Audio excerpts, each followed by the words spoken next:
As you already may know, Brian Kohberger pleaded guilty to murdering the 4 university students back in 2022 after pleading not guilty for the last few years, and we have all been sat silently waiting for the trial to begin.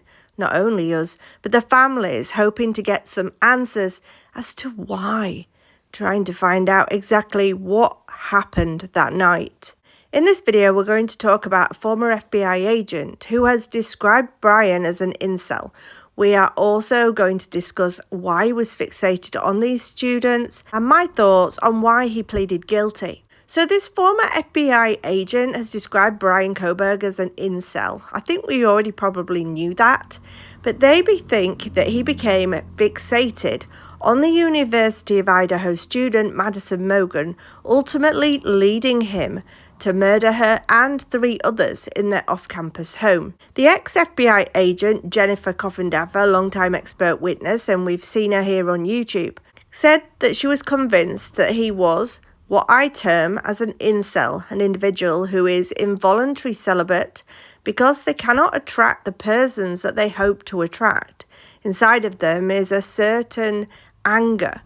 Now, Kohberger did plead guilty to murdering the 4 students last week, all in the early hours of the morning on November the 13th, 2022. This is the final photo of the 4 victims murdered. Also present, 2 other victims that were in the home at the time, but managed to get away with their lives. There has been a change of plea in the hearing, where Kohberger admitted to the killings, and prosecutors outlined the timeline of events to a shocked courtroom.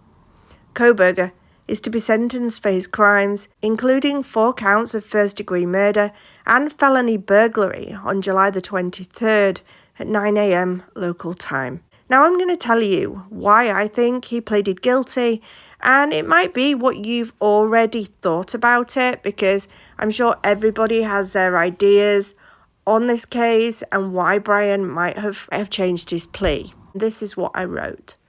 Oh my God, he actually pleaded guilty. I'm in shock. I just knew it. I could tell by looking into his eyes. He was scared of getting found guilty and being stood in front of the firing squad. Prosecutors had a mountain of evidence against him, evidence that his attorney was to try and fight against. But he's taken a plea deal to state that he was guilty and get his life sentence for each instead of facing the firing squad. Is he scared of being killed? But it was okay for him to kill 4 people, but it's not okay for him to be killed? God forbid. As much as it would be terrible for the families to go through such a court case as they would be, they now will not get to hear about what actually happened that night. They will not get answers. Their families are devastated and frustrated over this, as this guilty plea is breaking currently, or it was last week when I typed this. I just think that his attorney said to him, look, there is a mountain of evidence against you here, Brian. We're going to do our best to fight it, but there is, probably a high chance that you may get found guilty over this. And if you do, you're going to face the firing squad. And he's thought about it, and he's realised, actually, I don't want to be killed. But it's okay for you to go and kill 4 young victims. I just feel sorry for the families, because they are upset that there's now not going to be a court case.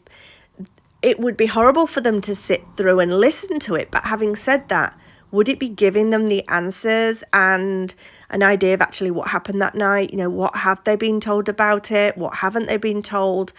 And although it would have brought up a lot of upset, knowing exactly what happened that night, at least they would have got some answers. Now they've got a guilty plea, and all they're going to hear is a sentencing.